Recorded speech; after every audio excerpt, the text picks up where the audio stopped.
प्रेम मी करायचो कारण होती मला मस्ती. आज कळून चुकलं टिकत नसतं नाता जबरदस्ती. खरं प्रेम मी करायचो कारण होती मला मस्ती. आज कळून चुकलं टिकत नसतं नाता जबरदस्ती. त्याचा भोगलं मी भोग झालं तुझ्या मनाजोग. त्याचा भोगलं मी भोग झालं तुझ्या मनाजोग.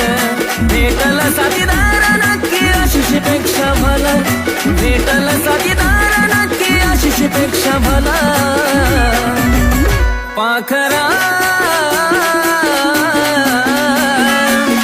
आजाद केला